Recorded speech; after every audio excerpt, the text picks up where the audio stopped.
1 jam ke depan, saya berdua dengan narasumber, Olivia dari DAAD Indonesia, DAAD Jerman di Indonesia, sorry, em, akan menyampaikan banyak informasi terkait gimana sih cara kuliah ke Jerman, baik itu buat kuliah bachelor, buat kuliah master, atau mungkin juga buat PhD atau doktoran.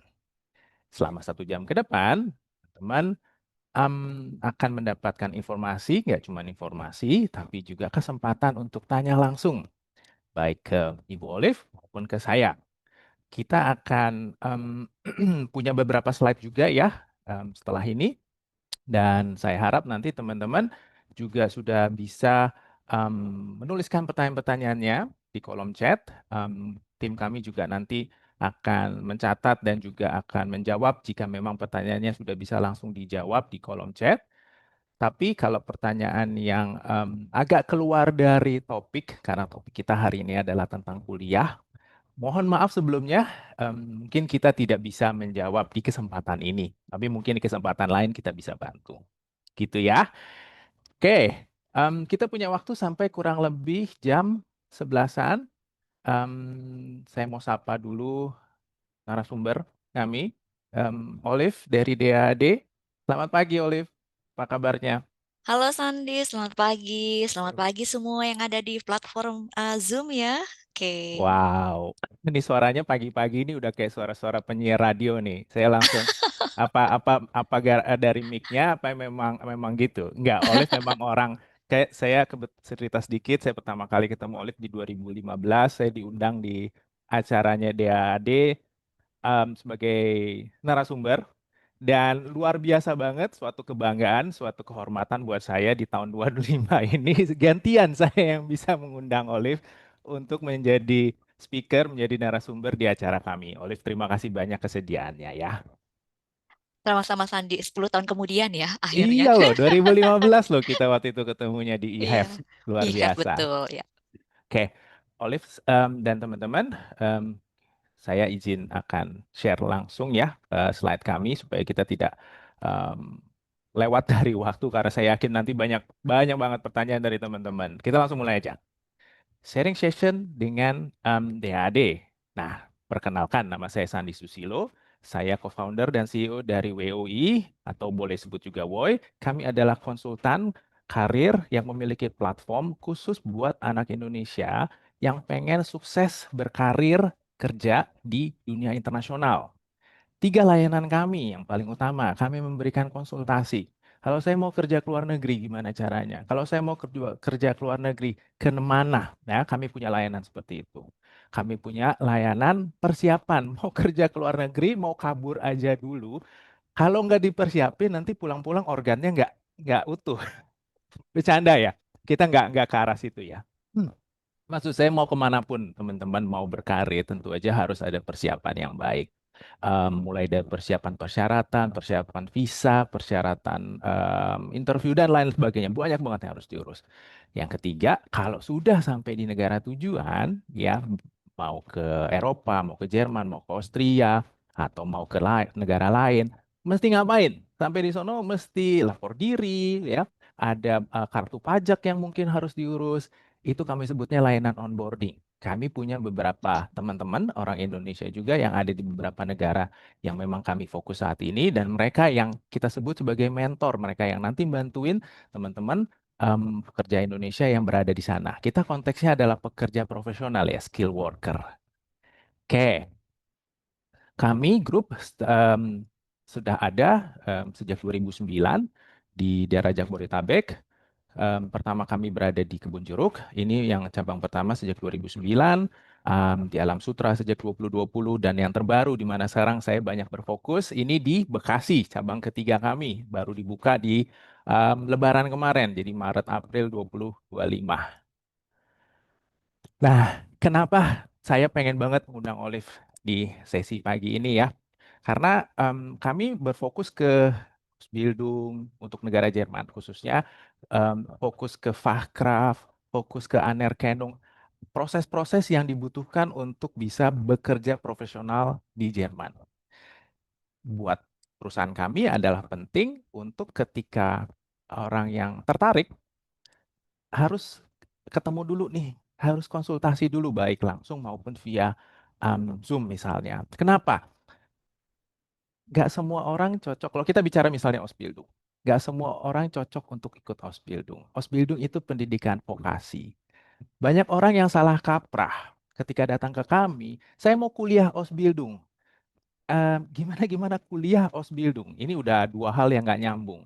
Ausbildung adalah pendidikan vokasi, bukan kuliah. Kalau kuliah itu pendidikan akademis. Nah, makanya kita penting untuk ketemu anaknya, kamu tuh lebih cocok ke Ausbildung atau kamu tuh sebenarnya lebih cocok ke kuliah.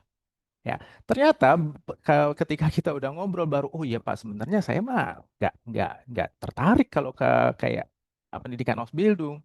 Oke, kita ngomongin kuliah sekarang. Nah, ketika kita bicara kuliah, biasanya tiga motivasi utama kenapa kuliah ke Jerman yang paling menarik. Ada tiga. Kita bicara nomor satu dulu, kualitas. Kualitas, nggak usah ditanyakan lagi ya.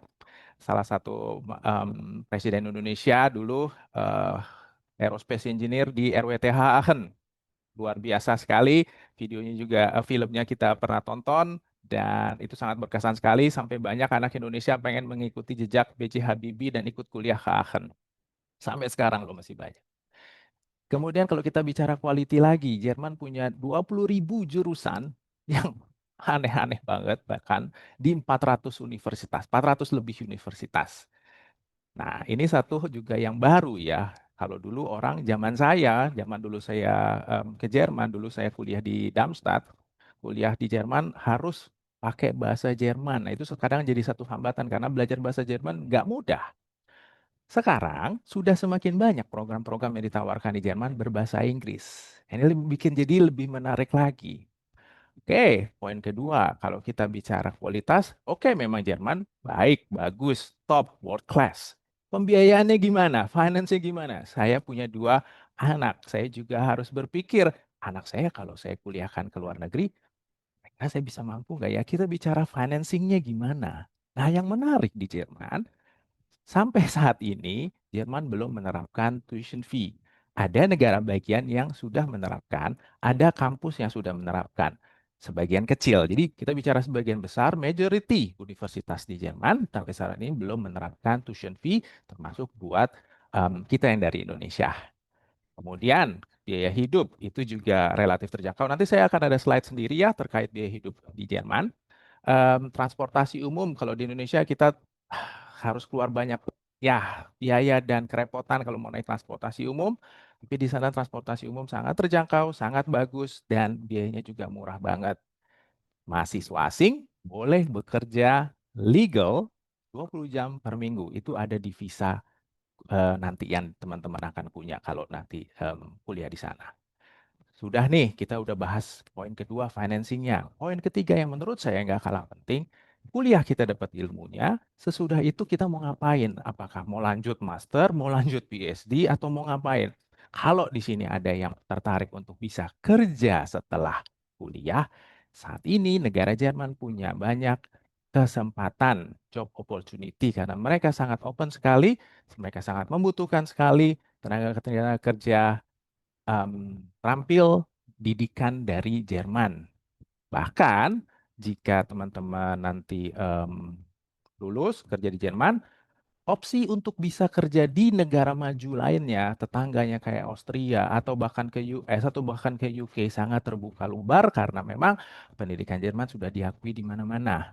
Dan yang paling juga penting mungkin buat beberapa orang, kerja 5 tahun sudah bisa dapat permanen resident. Sorry, 4 tahun permanen residen, saya kebalik. Citizenship, ini kalau ada yang mau tertarik untuk bisa punya citizenship Jerman dengan segala kelebihannya, salah satu paspor paling kuat di dunia, 5 tahun bekerja full time bisa mengapply citizenship. Ini menurut saya tiga yang paling penting. Saya sendiri kebetulan pernah tinggal, saya kuliah di Darmstadt, saya kuliah informatik atau computer science. Setelah lulus kuliah saya bekerja 8 tahun, jadi saya total tinggal di Jerman 13 tahun. Jadi Jerman ini buat saya sesuatu yang sangat berkesan sekali ya, karena sepertiga dari lebih dari sepertiga hidup saya habiskan di negara Jerman. Oke, itu tadi terkait motivasi kuliahnya. Kalau balik lagi ke bicara biaya, nah ini teman-teman mungkin di sini atau orang tua murid ya, Bapak Ibu mungkin yang ada sedang mempertimbangkan anak saya mau kuliah di mana. Kita kalau bicara kuliah, lagi-lagi kita juga pengen tahu hitung-hitungannya gimana. Kami buatkan tabel simpel perbandingan biaya kuliah ya atau tuition fee dan living cost-nya. Karena kan itu yang paling penting kalau kita mau kirim anak kita ke luar negeri. Tuition fee kuliahnya berapa, living cost-nya berapa. Ini buat yang Indonesia, disclaimer dulu, ini kita hitung yang top university-nya ya. Karena di Indonesia kan range-nya lebar banget. Kami bandingkan juga negara Singapura, yang paling banyak juga Indonesianya, Australia, nggak jauh dari kita, anak Indonesia juga banyak, dan yang paling favorit buat anak Indo ke US. Nah, ini dari tabel ini bisa terlihat Jerman secara biaya relatif lebih affordable dibandingkan negara-negara tadi, dibandingkan negara Singapura. Karena kelebihan Jerman, kuliahnya tidak menarik tuition fee. Ya, saya nggak bilang gratis 100% di sini ya, karena ada biaya semester tiket, itu kayak biaya administrasi mahasiswa yang tetap harus dibayarkan. Tapi itu hanya sekitar 4-5 jutaan per semester, per 6 bulan. Dan dengan bayar semester tiket itu, kita juga bisa pakai transportasi umum ya. Ini motivasi lagi, kita buatkan tabelnya supaya teman-teman juga, supaya Bapak Ibu bisa punya bayangan. Dibandingkan negara-negara lain, Jerman ini positioningnya di mana. Kita ngomong biaya. Tadi saya sudah singgung, saya waktu lulus kuliah informatik di sana sempat bekerja profesional di bidang IT. Ini 4 pilar industri Jerman, otomotif ya. Nggak usah disebut lagi merek-mereknya. Semua pasti udah pernah dengar. Mechanical engineering, ada perusahaan Bosch, ada Continental, ada ThyssenKrupp, ada kimia, BASF, ada Bayer. Di dekat rumah saya, ini ada perusahaannya, Siemens di daerah Pulau Mas di Jakarta Timur. Perusahaan yang sangat terkenal sekali dari Jerman. Dan pilar-pilar industri ini punya banyak lagi industri-industri pendukungnya di bawah. Dan mereka sangat butuh juga tenaga-tenaga terampil, terutama yang sudah kualifikasi Jerman. Itulah kenapa setelah kuliah di Jerman, kesempatan bisa kerja di sana menjadi lebih lebar lagi, lebih terbuka. Kita coba detailin lagi, tadi saya sempat bahas tentang biaya hidup. 1 bulan kalau kita tinggal di Jerman, perhitungan sebagai perhitungan sebagai um, satu orang single, kurang lebih hitungannya seperti ini teman-teman. In general, total biaya hidup di Jerman adalah sekitar 1.000 euro. Ini kita menggunakan kurs mata uang rupiah 18.500 ya. Um, Mata uang ini rupiah kita lagi anjlok banget. Jadi 1 tahun terakhir udah naik lebih dari 30% kalau saya nggak salah hitung. Jadi kita coba buatkan hitungannya ya, di screenshot aja kalau tertarik buat tahu 1.000 euro yang dikeluarkan 1 bulan itu berapa berapa buat apa. Yang pertama yang paling mungkin em, besar angkanya ya adalah tentang tempat tinggal apartemen. 400-500 euro itu sekarang em, normal kalau di Jerman untuk dapat satu tempat apartemen. Kemudian kita ada makan minum ya 250 euro. Kemudian yang seorang student harus bayar, student di bawah 30 tahun membayar sekitar 140 euro buat asuransi karena itu wajib, semua orang harus punya asuransi kalau di sana. Sisanya variabel yang sangat fleksibel juga buat HP, buat beli baju, buat nonton film mungkin, buat langganan Netflix dan lain-lain sebagainya sekitar 200. Jadi 1.000 euro atau 990 kalau di tabel ini, 4 komponen utamanya tempat tinggal sekitar 400, makanan minum sekitar 250, biaya asuransi kesehatan yang wajib dibayarkan 140. Kalau tadi teman-teman ingat, Bapak Ibu ingat, seorang mahasiswa boleh bekerja part-time. Biasanya kalau bekerja part-time selama 1 bulan, punya opportunity untuk bisa mendapatkan sekitar 500-an euro. 500 euro ini kurang lebih setengah dari biaya hidup. Jadi ini satu hal yang mungkin bisa dijadikan perhitungan. Kalau saya kuliah di sana, biaya hidup saya setengahnya dibiayai oleh kerja part-time. Disclaimer juga teman-teman, saya waktu kuliah di Jerman juga kerja part-time, mulai dari kerja di waiters restoran, mulai dari bersih-bersih rumah orang, apapun saya kerjakan supaya saya bisa bertahan hidup di Jerman. Tapi juga saya mengalami atau melihat sendiri ada teman-teman saya di masa itu yang terlalu banyak bekerja sehingga kuliahnya jadinya kelupaan. Ini harus waspada juga ya karena mendapat uang yang sangat besar itu juga ternyata buat kita yang muda-muda satu tantangan sendiri. Kuliahnya jadinya berantakan. Oke, simulasi biaya hidup kita udah bahas.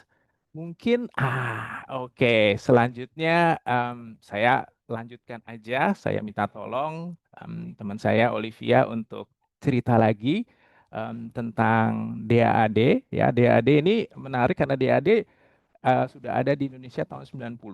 Waktu saya dulu belum ke Jerman buat kuliah, saya pernah ke kantor DAAD, tanya jawab, waktu itu tanya-tanya informasi mengenai kuliah di Jerman. Nah, DAAD sekarang masih ada juga di Sumitmas ya, Olivia, gedungnya. Dan em, mungkin silakan dibantu oleh Olive untuk informasi berikutnya.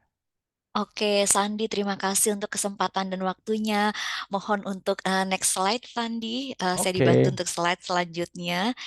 Ya, Bapak, Ibu, dan rekan-rekan semuanya, sekali lagi selamat pagi. Saya Olivia Sopakua, saya bekerja di DAAD, DAAD di Indonesia. Tapi juga banyak nih yang kalau menyebut institusi kami sebagai DAAT atau DET ya. gitu ya. Kalau ada DET pasti ada MOM gitu, Oh, MOOM. gitu ya. Tapi Benar-benar. enggak, kami DAAD. DAAD itu singkatan dalam bahasa Jermannya adalah Deutscher Akademischer Austauschdienst atau dalam bahasa Indonesianya Dinas Pertukaran Akademis Jerman. Kantor kami di Indonesia ini merupakan salah satu kantor perwakilan luar negeri bahkan kantor regional dari 19 kantor regional yang tersebar di seluruh dunia. Organisasi kami ini merupakan organisasi non-profit yang berkecimpung di bidang pendidikan tinggi. Dilihat dari singkatannya ya, Dinas Pertukaran Akademis, berarti akademis nih di bidang pendidikan tinggi. Berarti bidang kerja kami bukan di au pair atau Fachkräfte atau Ausbildung, itu bukan ya, tapi untuk kuliah di Jerman, baik S1, S2, ataupun S3. Nah, salah satu terkait dengan acara ini memang salah satu pelayanan kami adalah memberikan informasi studi dan penelitian di Jerman. Tetapi tidak hanya informasi saja, hal lain yang bisa Bapak, Ibu atau rekan-rekan di sini manfaatkan adalah program beasiswa DAAD ya. Jadi saat ini sekarang yang sedang berjalan ini ada 975 itu berdasarkan statistik tahun lalu orang Indonesia yang sudah menerima manfaat dari program beasiswa atau program bantuan dari DAAD. Nah, mungkin nanti salah satu atau salah dua atau mungkin salah semuanya dari yang ada di sini bisa untuk memanfaatkan program Amin. kami ya. Terima kasih nih untuk Wai juga yang uh, sudah memberikan kesempatan bagi kita untuk ketemu di sini ya. Oke, next Sip. Sandi. Siap. Ya, jadi karena bidang kerja kami ini di bidang pendidikan tinggi, saya ingin menjelaskan sedikit pendidikan tinggi di Jerman ya, sistemnya ya. Setelah adanya internasionalisasi di kawasan Eropa, pendidikan tinggi di Jerman yang tadinya dua tahap, ya tahap itu selepas SMA, tahap yang pertama adalah magister dan atau diplom. Setelah lulus dari magister atau diplom bisa melanjutkan ke promotion atau S3. Nah, selepas adanya internasionalisasi yang tadinya dua tahap, ini beralih ke dalam tiga tahap. Selepas lulus SMA bisa melanjutkan ke jenjang S1 atau bachelor yang dapat ditembus 3 sampai 4 tahun, di mana dalam kurun waktu ini Anda semua bisa mendapatkan SKS 180 sampai 240 ECTS. Setelah lulus dari bachelor bisa melanjutkan ke master yang berdurasi 1 sampai 2 tahun, di mana nanti bisa dalam durasi ini bisa mendapatkan SKS 60 sampai 120 ECTS. ECTS itu singkatan dari European Credit Transfer System. Jadi satuan SKS yang memang sudah distandardisasi di kawasan Eropa sendiri. Setelah lulus dari master, Anda semua bisa melanjutkan ke jenjang PhD yang dapat ditempuh 3 sampai 4 tahun. Nah, ini merupakan jenjang tradisional yang ada di Jerman, internasional yang ada di Jerman ya. Tapi di samping itu, kalau Anda ingin kuliah kedokteran, sayangnya kok di Jerman ini kedokteran tidak dibagi ke dalam bachelor atau master seperti di Indonesia ya, ada S1 kedokteran, kemudian S2 gitu ya, sarjana kedokteran.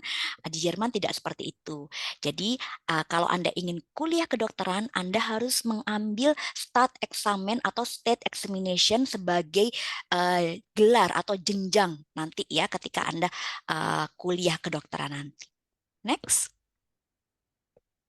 Ya, tadi jenjang tadi bisa Anda semua tempuh di salah satu dari 3 kategori institusi pendidikan tinggi di Jerman atau tempat orang kuliahnya di Jerman ya, bisa disederhanakan seperti itu.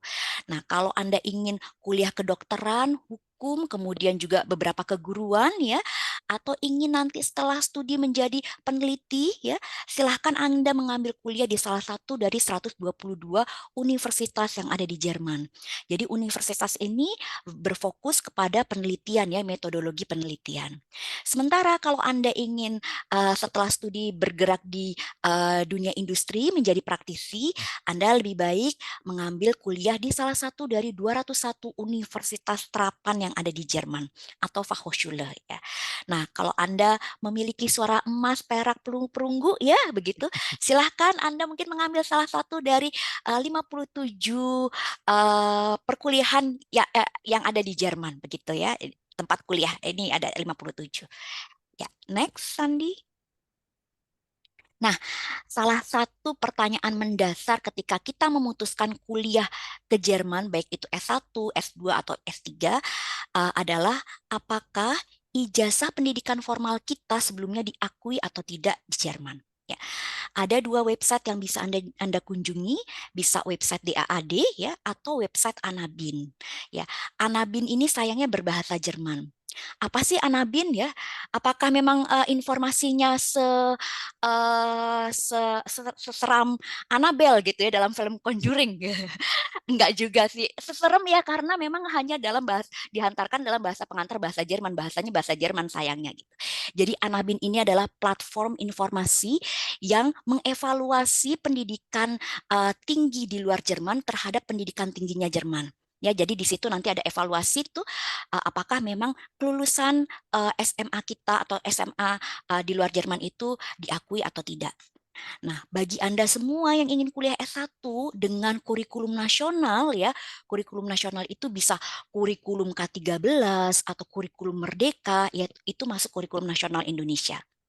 Nah, sayangnya Anda semua ini harus mengikuti Studienkolleg atau pre-university dulu ya sebelum diterima di perguruan tinggi Jerman sebagai Studienkolleg berfungsi sebagai penyetaraan. Studienkolleg bisa dilakukan di Indonesia ataupun di Jerman begitu ya. Di Studienkolleg ini Anda sebenarnya dipersiapkan untuk Anda lulus ujian Verstellungsprüfung atau ujian kualifikasi masuk perguruan tinggi di Jerman ya. Pada prinsipnya itu aja persiapan untuk lulus Verstellungsprüfung gitu ya. Nah, selain dari Studienkolleg ada nih satu program lagi Nah, ini yakni yang baru nih Olive Vorsprung ya. ya. Ini yang menarik Vorsprung nih. program betul. Ini adalah program dari DAAD dan baru tahun ini ditawarkan ya. Masih ada terbuka kesempatan untuk mendaftar sampai 30 Juni nanti. Forsung program ini juga sama seperti Studienkolleg tetapi ada sedikit perbedaan. Kalau Studienkolleg itu kelasnya itu kan seperti SMA ya, jadi terbagi dalam 5 kelas ya. Saya ambil aja dari Studienkolleg untuk universitas. Ada kelas T, M, W, G, S ya. Untuk T itu teknik, M itu untuk medicine atau biologi, W itu Wirtschaft ataupun sosial gitu ya, ekonomi sosial, G Geisteswissenschaft atau untuk ilmu humaniora, mau ini politik ataupun juga komunikasi masuknya ke sini, dan juga bahasa Jerman juga ya, seni juga masuknya ke sini, atau yang terakhir ada S Sprachwissenschaft untuk ilmu kebahasaan atau penerjemahan bahasa. Untuk Forsprung sendiri, ini hanya sebagai pengganti kelas T di Student College.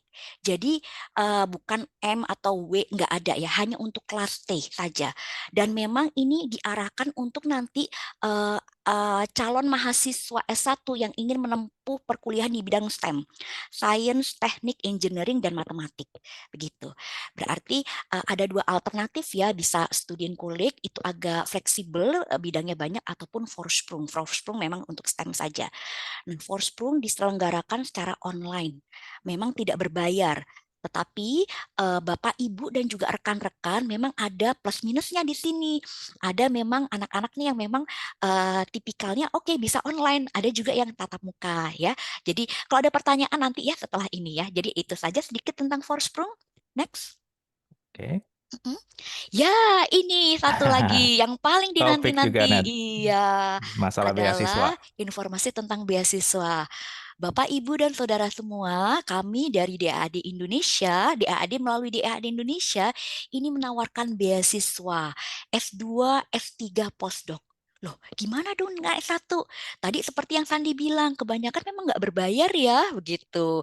Jadi memang sayangnya tidak ada beasiswa S1 langsung dari Jerman. Jadi hanya ada S2, S3, dan postdoc. Nah, mungkin kalau nanti yang mau berminat, mungkin saya akan lihat dulu nih pertanyaannya berdasarkan pertanyaan ya, Sandi ya nanti ya, gitu. Mungkin saya bisa balik dulu ke Sandi gitu Ya, ya. supaya kayaknya teman-teman di sini Mm-mm, setengah jam ini mungkin udah cukup banyak pertanyaan, Olive ya. mm-mm. Gimana kalau kita langsung aja beri kesempatan peserta webinar untuk bertanya langsung. Wah, langsung ada yang raise hand nih, Mas Rio. Terus ada beberapa. Ayo, siapa yang mau nanya? Kita berikan kesempatan. Silakan. Tadi yang pertama saya lihat itu Rio. Sorry, belum di open ininya ya buat bisa ngomongnya sebentar mana sih? eh Show meeting. Tunggu ya. Oke, boleh buka mic-nya, boleh buka videonya. Silakan yang ingin bertanya. Halo, halo, nama. Iya, Silakan perkenalkan dengan siapa ini. Oh iya, perkenalkan nama saya Rio Setiawan. Mm-mm. Eh, Mohon izin mau bertanya soal Silakan Mas kemarin Rio. kemarin udah searching-searching sedikit soal DAD kan, Mm-mm. rencana mau ngambil PhD. Nah, Mm-mm. saya lihat berarti kalau di ada beberapa program itu di DAD untuk yang PhD-nya. Mm-mm. Di situ saya lihat apakah memang PhD di Jerman ini berbeda dengan negara lain di mana kalau kita melamar di DAD itu langsung dicarikan supervisor, dan kita mendaftar itu langsung nanti dicarikan supervisor kampus segala macam. Sementara kan kalau di tempat lain kan kita kalau PhD itu kan harus mencari supervisor, baru kita mendaftar kampus, baru kita mendapatkan beasiswanya. Itu pertanyaan pertama. Yang kedua, berapa. Mas, satu pertanyaan dulu Mas, karena ini Oh, pertanyaan siap cukup siap. banyak, Oke, oke. maaf ya, supaya yang lain juga kebagian. Oke, oke, oke. Oke, boleh langsung oke. dijawab, Olive. Iya, langsung saya jawab secara singkat ya. Itu kayaknya informasinya harus diluruskan. Jadi memang kalau untuk pencarian supervisor harus dicari sendiri, Mas. Karena memang bidang S3 ini sangat spesifik ya. Mungkin bidang boleh sama, tetapi sub bidang bisa berbeda-beda. Jadi pencarian itu wajib sendiri. Kemudian juga bisa nanti masnya cari di website, bisa diketik ya research seperti biasa minus in minus Germany.org. Begitu ya. Itu tadi ya seputar untuk mencari profesor. Dan kalau memang kalau S3 ini di Jerman ya, atau enggak di Eropa, ini beda dengan di Indonesia. Kalau Jerman itu sebagai di Eropa atau di Jerman itu statusnya bisa sebagai working vacancy begitu ya. Jadi S3 bisa dilakukan kalau di Jerman S3 bisa dilakukan di universitas atau non university. Kalau di universitas jelas kita terafiliasi dengan universitas. Kalau di non university bisa dilakukan di pusat institut penelitian, atau bisa dilakukannya di perusahaan begitu. Dan Anda dalam skema beasiswa DAAD boleh meneliti di tadi di non university ataupun yang university ya untuk tempat penelitiannya. Ya, Mas ya. Oke, Mungkin terima kembali lagi kasih. ke Sandi ya. Iya, satu Halo, pertanyaan selamat pagi. terkait, ya sebentar ya Mas ya. Mungkin tadi kita udah menjawab pertanyaan terkait PhD. Boleh sekarang dibantu yang mau bertanya tentang S2 atau program master, silakan. Halo, selamat pagi. Bersama saya Saturnino. Ya, silakan Pak. Saya dari Timor Leste, Baik. tapi ikut acara ini. Oh, Jadi luar biasa. pertanyaan saya, apakah saya bisa apply DAD program dari Indonesia atau nggak bisa karena saya pakai paspor Timor Leste. Timor Ini yang Leste. Iya. Kedua, bisa difokus untuk spesialis karena saya kerjanya sebagai dokter umum. Oke. Ingin lanjut Jadi studi spesialis seorang di dokter dari Timur Leste yang ingin spesialis ke Jerman. Olive DAD mungkin bisa Oke. bantu untuk Timur Leste? Ya, jadi memang kalau DAAD Indonesia ini bertanggung jawab untuk yang pasti Indonesia, Malaysia, Singapura, dan juga Timor Leste. Ya, dalam kalau program beasiswa Anda sebagai dokter ya ingin melakukan spesialis. Kalau program beasiswa yang ditawarkan oleh DAAD ada S2 ataupun S3. S2 Anda bisa masuk di websitenya www.daad.id. Udah masuk aja ke sana, kemudian cari di DAAD Scholarship for Indonesia. Begitu ya, itu DAAD www.daad-indonesia.org itu website kita yang baru, maaf ya. Gitu. Oke. Nanti ada programnya, bisa Anda daftar. Itu untuk pertanyaan yang pertama. Yang kedua adalah spesialis di Jerman ya. Nah, kalau spesialis di Jerman ini sama nih seperti penelitian apa itu memang dia research base gitu ya. Maksudnya etikanya di sebagai kerja gitu ya. Jadi vacancy juga. Jadi bukan kita terafiliasi ke perguruan tinggi, tetapi Anda harus mendapatkan vacancy sebagai asisten dokter spesialis tertentu, Ya. gitu. Dan sayangnya tidak ada program beasiswa yang mendukung spesialis di Jerman, karena memang spesialisasi di Jerman itu bukan termasuk ke dalam kegiatan akademik, tetapi sudah kegiatan kerja. Gitu. Itu yang paling mungkin mendasar ya kalau di Iya, Indonesia pendidikan spesialis PPDS kedokteran university base, kalau di Jerman hospital base bilangnya hospital kalau base betul. betul. Dan kalau di Jerman setahu saya seorang dokter yang dalam masa pendidikan spesialis itu sudah mendapatkan gaji yang lumayan bahkan ya. Betul, kalau di sini bayar mungkin kalau di sana gaji gitu. Itu satu yang Nah, berbeda juga. kayaknya mungkin Sandi harus ini nih membuka. Sorry kalau nggak ini ya, mungkin bisa di lain kesempatan bisa Baik. ada acara untuk spesialis. Boleh. Nanti kita bikin event webinar lagi untuk spesialis. Saya masih menanti pertanyaan terkait master nih, karena tadi kita udah bahas terkait PhD ya, supaya kesempatannya sama. Boleh pertanyaan yang master, ini kayaknya Kak, cukup banyak banget, saya pilihin aja deh untuk pertanyaannya. Oke. Saya pilih pertanyaan dari Sofia Aini tentang jenjang S2, sudah lulusan S1 IT, sudah 2 tahun bekerja di bidang data engineering. Mau melanjutkan S2 ke Jerman, tapi kalau untuk program mandiri ke Jerman, ini informasi tambahan buat teman-teman untuk persyaratan visa, ada kebutuhan penyiapan dana yang disebut sebagai block account dalam bahasa Inggris atau spare konto dalam bahasa Jerman sebesar kurang lebih 13.000 euro untuk tahun 25 ini. 13.000 euro itu kalau dibagi 12 sekitar 1.000 euro. Kalau teman-teman yang ikut webinar ini dari awal, di awal saya udah info biaya hidup 1 bulan untuk satu orang single sebesar 1.000 euro. Pemerintah Jerman memberi syarat, oke, tuition fee di negara kami nggak ada. Mahasiswa asing datang ke sini boleh kuliah, menikmati segala fasilitas, menikmati segala ilmu, mendapat ilmu kualitas Jerman.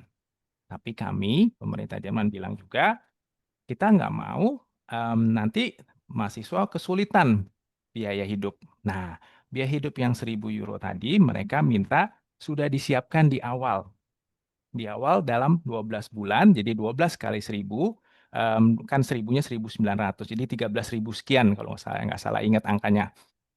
Itu ditransfer ke Jerman, ke satu rekening di sana. Setiba di Jerman, teman-teman nanti bisa mencairkan bertahap dari block account tersebut. itu yang disebut sebagai block account untuk menjamin biaya hidup 1 tahun ke depan bisa dijaminkan. Nah, pertanyaan dari tadi teman ini adalah dia sudah cek Anabin ya. Kemudian specifically mau tanya ke Olive mungkin pertanyaan terkait beasiswanya. Untuk S2 nih sekarang, beasiswa S2 gambarannya kayak gimana saat ini? Oke, jadi kita ada skema program beasiswa untuk jenjang S2 dari DAAD. Pertama ada, kalau saya langsung mengarah ke Nisa tadi penanya ya, gitu ya, Ya, Sofia dengan ini betul. Sofia ya, Mm-mm. dengan kondisi Sofia ya. Sofia, kalau saya sarankan Anda bisa ya ikut program beasiswa dari EPOS atau Development Related Postgraduate Courses yang sampai sekarang yang sekarang ini sedang dibuka. Nah, dalam kerangka beasiswa ini memang jurusan dan perguruan tingginya sudah ditentukan dan ada dalam daftar. Anda hanya bisa memilih jurusan yang ada dalam daftar itu, dalam daftar program beasiswa EPOS itu ya. Itu yang skema program beasiswa yang pertama. Skema program beasiswa kedua yang Anda mungkin bisa daftar adalah DAAD STEM Scholarship Program. Jadi program beasiswa yang ditujukan untuk lulusan S1 yang ingin kuliah di bidang STEM di Jerman, Science, Teknik, Engineering, Matematik di Jerman. Nah, bidang dalam program DAAD STEM Scholarship Program ini bidangnya sudah ditentukan, tetapi perguruan tingginya Anda bebas mencari atau melamar gitu, sepanjang memang di Jerman begitu ya. Dan kami menyarankan untuk Anda mencari jurusan yang tidak berbiaya perkuliahan, jadi harus free gitu kalau mau daftar beasiswa ini. Nah, untuk skema beasiswa DAAD STEM Scholarship Programs, Anda diperkenankan untuk mencari sampai 7 kampus. Ya, mendaftar sampai 7 kampus boleh. Tetapi kalau yang tadi EPOS, Anda hanya bisa memilih 3, maksimal 3 ya, pilihan perguruan tinggi, 3 jurusan atau perguruan tinggi. Gitu. Mungkin itu ya, Oke, Sandi ya, karena boleh. kita banyak-banyak pertanyaan Banyak nih. pertanyaan nih, saya harus Jadi pilih-pilih nih, mohon maaf ya, mungkin sebelumnya minta maaf dulu ke teman-teman kalau mungkin kita di kesempatan ini belum tentu semua pertanyaan bisa kita jawab dengan baik. Saya coba rangkum pertanyaan-pertanyaan. Olive, pertanyaan yang di kita pun juga yang bidang Ausbildung, bidang Fachkraft banyak ditanya masalah umur nih. Ini ini topik yang kalau di Indonesia kayaknya hot banget ini ya. Saya umur sekian bisa Ausbildung nggak? Saya umur sekian bisa Fachkraft nggak? Saya umur sekian bisa ini bisa itu. Nah, menurut Olive, kalau kuliah di Jerman ada batasan umur nggak? Kalau buat beasiswa ada batasan umur nggak? Boleh dibantu Olive. Oke, terima kasih untuk pertanyaannya. Emang pertanyaannya sangat menarik sekali ya. Kalau untuk di Jerman itu tidak ada batasan usia. Kayaknya Sandi juga sepakat ya dengan saya ya. Batasan usia maksimal ataupun sebenarnya minimal juga tidak ada. Tetapi kan karena kita ini 18 ke nanti atas minimalnya. Kalau di ya bawah harus 18 apply agak repot. visa. Ya, Ya, memang terbentur. perwalian di bawah Ya, 18. betul terbentur oleh hal itu ya. Tetapi kalau batas usia maksimal tidak ada karena di Jerman pun juga ada nih senioren studium. Jadi orang-orang 50-an juga masih bisa daftar studi ya. Tetapi kalau kita daftarnya dari Indonesia, aduh dengan usia seperti itu terkendala nanti visa lagi gitu ya. Pada prinsipnya tidak ada batasan usia untuk kuliah di Jerman. Nah, terkait dengan beasiswa, ini memang tidak ada batasan usia pelamar, tapi ada batasan usia untuk ijazah ya, yang tidak boleh lebih dari 6 tahun. Contoh seperti ini, kalau Anda ingin mendaftar beasiswa S2 tahun 2025, berarti kelulusan S1 Anda paling jauh adalah di tahun 2019. Nah, ini adalah memang sudah tidak bisa diganggu-gugat lagi.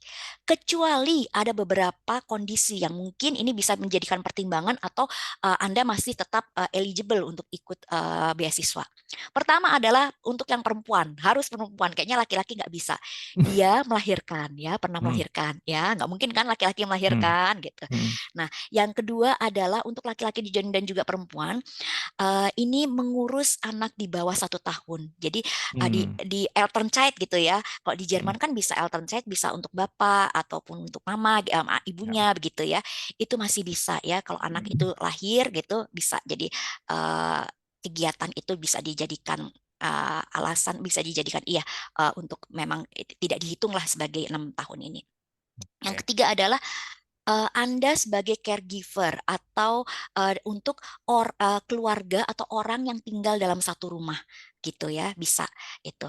Atau yang keempat nih yang kita berharap ini nggak terjadi adalah Anda pernah menderita suatu penyakit tertentu yang mengharuskan Anda untuk bed rest.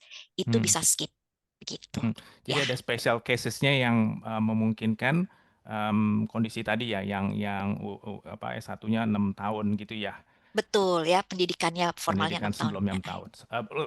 6 tahun yang lalu ya. Betul, Betul. betul. Tapi itu Olive mau saya ulang atau konfirmasi ulang itu untuk beasiswa ya. Kalau yang Beasiswa, mandiri ya. nggak ada kebatasan kayak gitu ya. Ya. Oke, teman-teman, terkait umur ini memang satu yang sensitif ya. Saya pun juga udah masuk di mana udah harus sensitif nih. Pakai kacamata plus gimana nggak sensitif. Nah, tapi gini, kita pengalaman di sekolah bahasa sejak 2009. Kita udah tahun 17 sekarang membantu 3.000 lebih, kurang lebih anak Indonesia di sekitar Jabodetabek buat belajar bahasa Jerman. Tujuan apapun, mau au pair, mau Ausbildung, mau kuliah, mau kerja, mau apa segala. Satu yang saya bisa share ke teman-teman, ini belajar bahasa semakin kita usia tinggi, faktor U itu real. Ya, kenapa? Karena kita sudah punya dengan 17 tahun kita di bidang ini kita sudah punya statistiknya.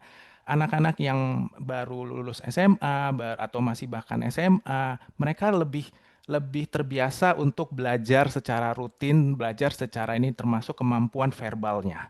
Sementara semakin nambah usia, itu semakin enggak, ini statistik, jadi special case pasti selalu ada dan itu sudah ada di kami juga. Ada yang sudah usia lanjut mau jadi dokter PPDS, wow, cepet banget belajarnya. Tapi juga semakin nambah, intinya gini, semakin kita nambah umur untuk belajar bahasa Jerman, di mana bahasa Jerman adalah salah satu syarat penting dan paling penting untuk bisa kuliah ataupun kerja di Jerman, ini butuh perjuangan lebih ya teman-teman. Ini jadi kalau kita bicara bahas usia itu bukan cuma sekedar aturan aja, tapi kita juga harus paham semakin saya usianya nambah untuk menguasai bahasa Jerman ini, bahasa yang nggak sulit tapi belum pernah didengar aja sebelumnya, butuh effort, butuh motivasi lebih dibandingkan teman-teman lain yang mungkin usianya masih kepala satu. Gitu ya mungkin penjelasannya.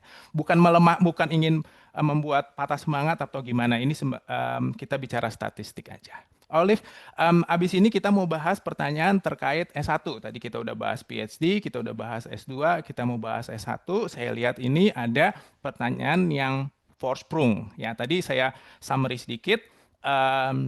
Kalau SMA-nya di Indonesia, kurikulum nasional, kurikulum K13, kurikulum merdeka, atau kurikulum apapun lain, harus student collect.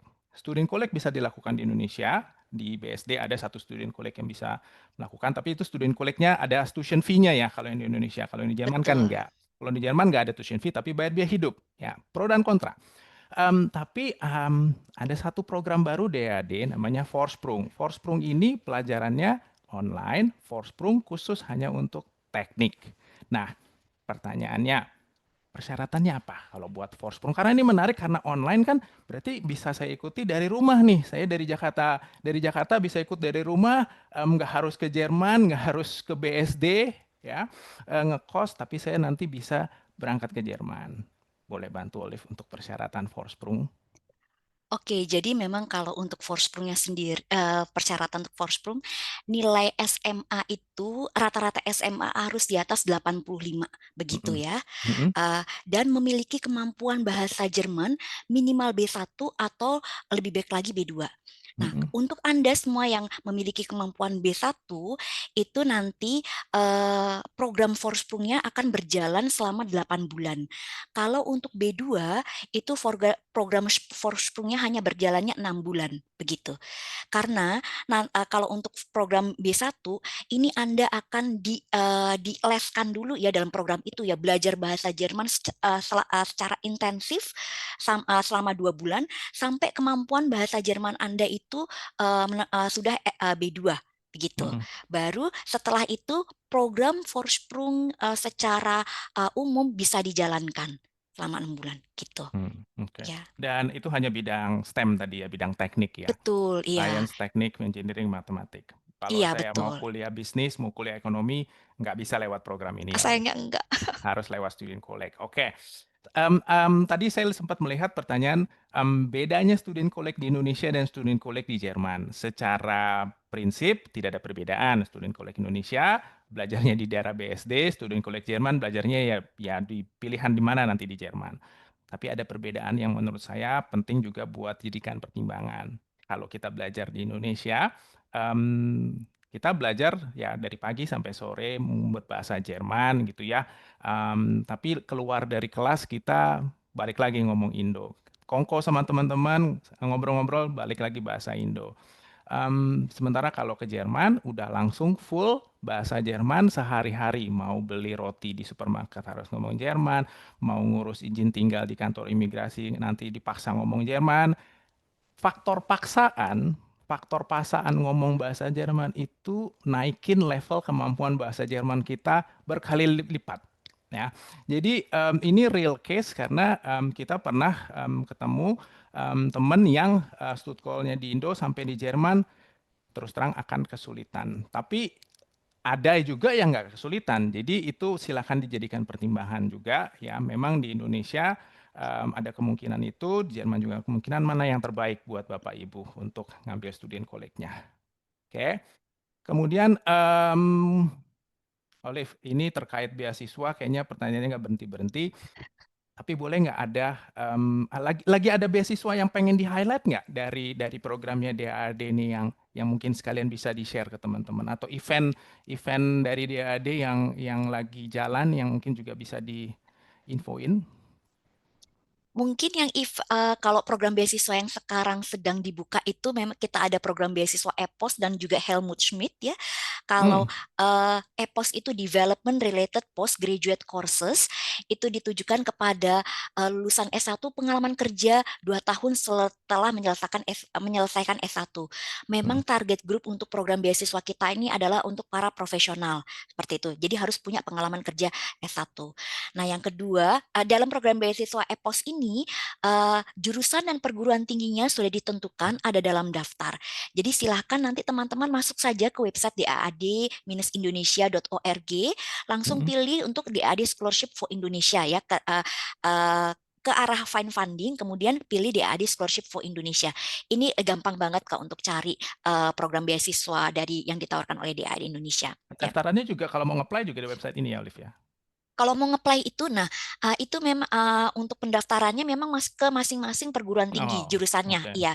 Tapi kebanyakan kan sudah online ya, melalui upload portal.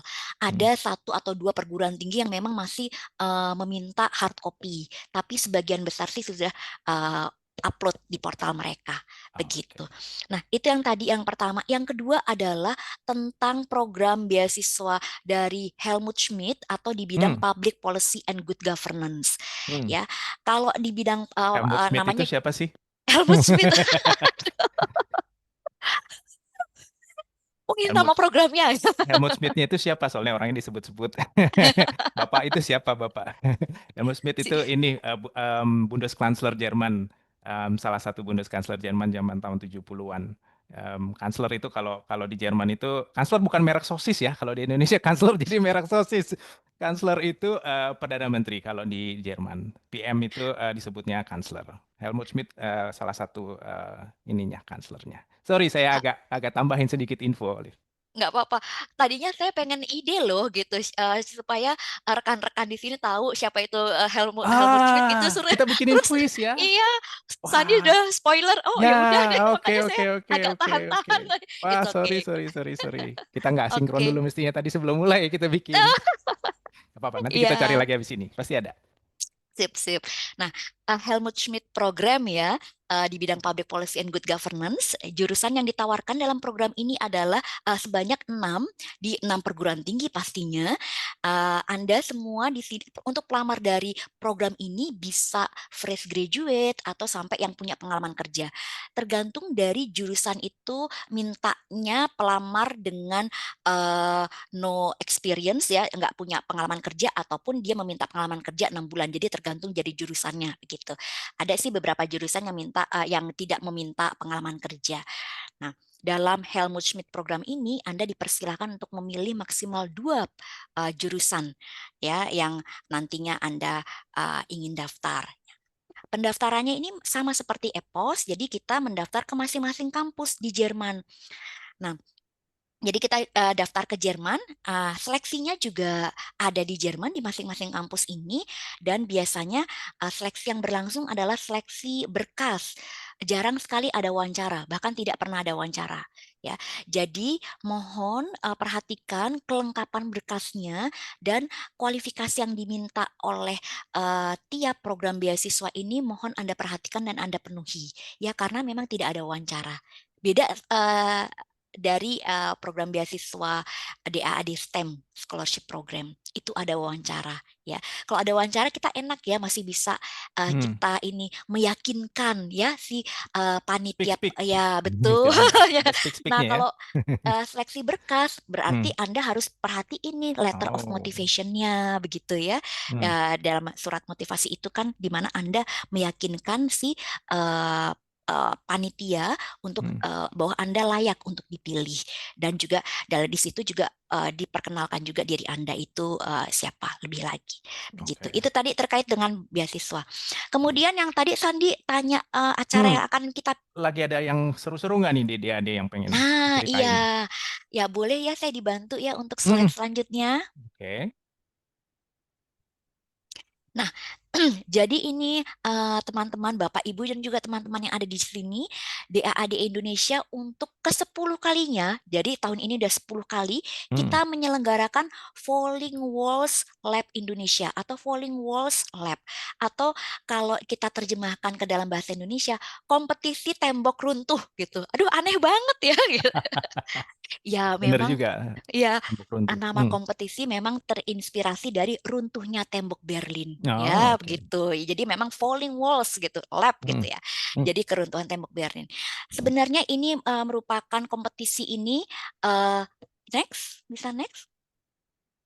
Tahun yang ke-10 ini akan diadakan di Surabaya, tepatnya di Universitas Petra ya, tanggal 22 Agustus tahun ini ya, berlangsung dari jam 1:30 nanti sampai mungkin jam 4 terakhir. Dan pemenang dari Falling Walls Lab Indonesia akan kita kirim ke Berlin untuk Falling Walls Global. Jadi pemenang masing-masing kompetisi di tiap negara ada sekitar mungkin 80 negara yang serentak juga menyelenggarakan Falling Walls Lab ya masing-masing ya. Tapi waktunya bisa berbeda-beda ya gitu ya. Nah, ini memang pemenangnya akan bertanding kembali di Berlin tahun ini di tanggal 6 November ya. Next. Nah, apa sih ya Falling Walls Lab ya? Falling Walls Lab ini adalah kompetisi presentasi ya dalam waktu 3 menit menggunakan 3 slide untuk menjawab satu pertanyaan dengan satu solusi yang Anda tawarkan. Nah, solusi ini pastinya ini menjawab memiliki impact yang besar tidak hanya untuk diri Anda pribadi tapi juga mungkin sekitar bahkan secara global ya, satu negara begitu ya, global. Nah, satu masalah ini juga dihadapi oleh tidak hanya pribadi tapi juga masalah umum bersama gitu. Ya, jadi Falling Walls Lab. Jadi Falling Walls ya namanya. Jadi masalah ini disimbolisasikan dengan tembok, dan keruntuhan tembok ini disimbolisasikan dengan prosesnya adalah solusi yang Anda tawarkan. Ya, begitu. Jadi kebayang nih sekarang hubungannya apa tembok runtuh dengan solusinya ini. Ya. Ini kan udah tahun ke-10 ya Live Falling Walls 10, ya. ya. Ada cerita nggak kayak contoh sebelum-sebelumnya itu solusi-solusi apa yang waktu itu disampaikan oleh para peserta supaya punya bayangan. Jadi kita nih dari jenis bidangnya memang tidak tertutup kepada STEM saja begitu ya. Ada juga sosial, ada juga yang lainnya gitu. Kita berbagai macam bidang.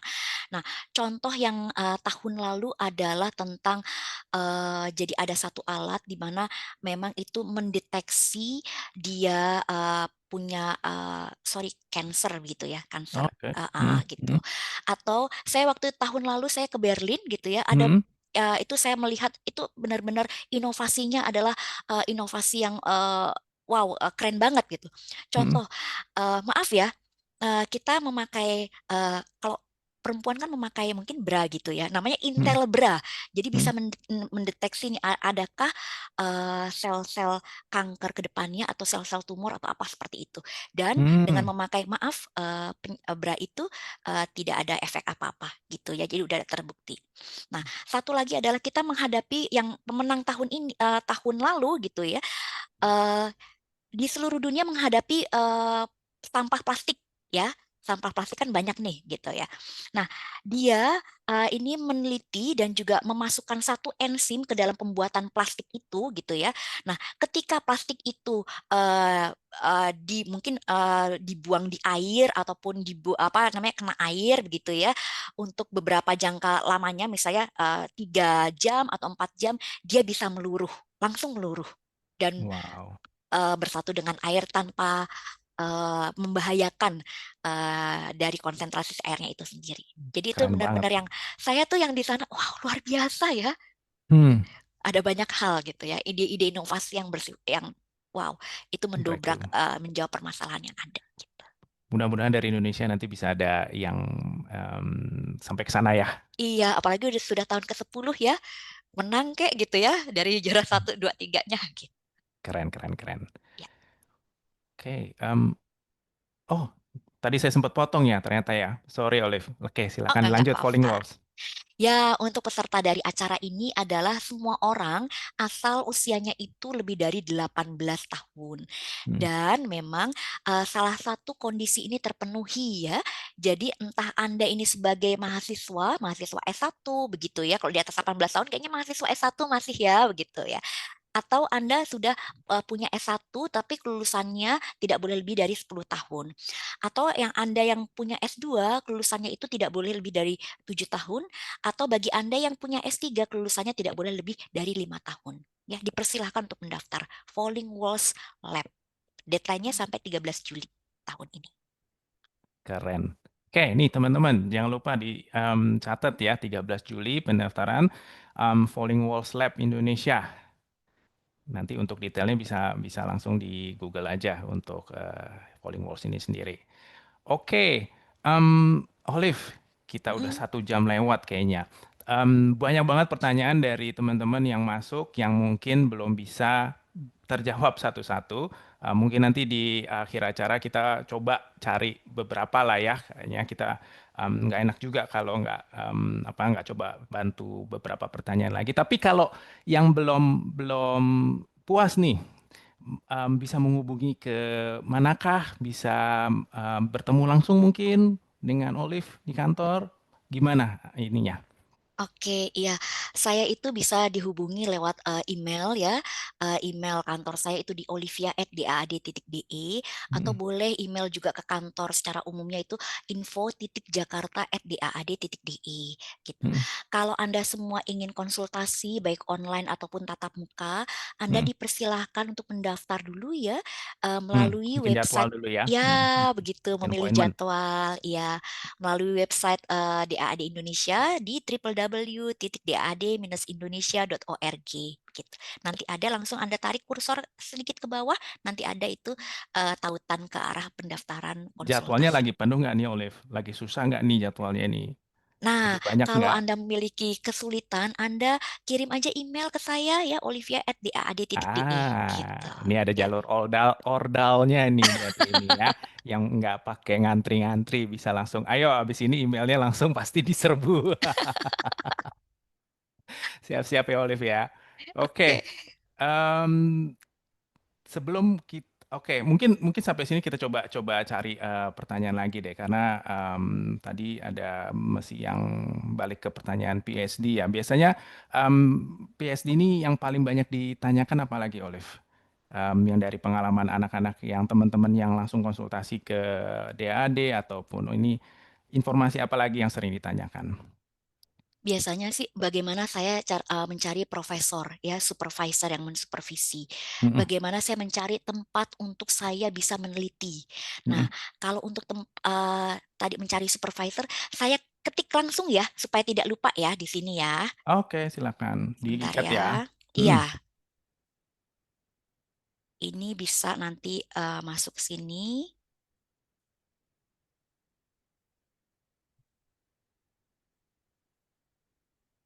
Nah, Teman-teman silakan lihat di kolom chat ya, udah ada linknya yang di-share oleh Olive.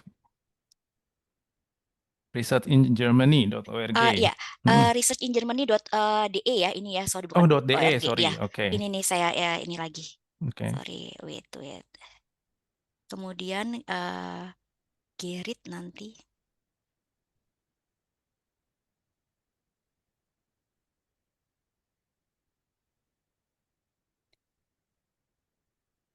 Ya, Anda silakan cari saja di researchingermany.de dan juga gerrit.org.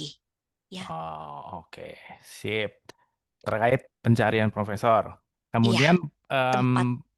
sorry, ininya tempat buat Mm-mm, PhD-nya. betul. Kemudian terkait apalagi nih yang suka ditanyakan teman-teman kalau terkait beasiswa.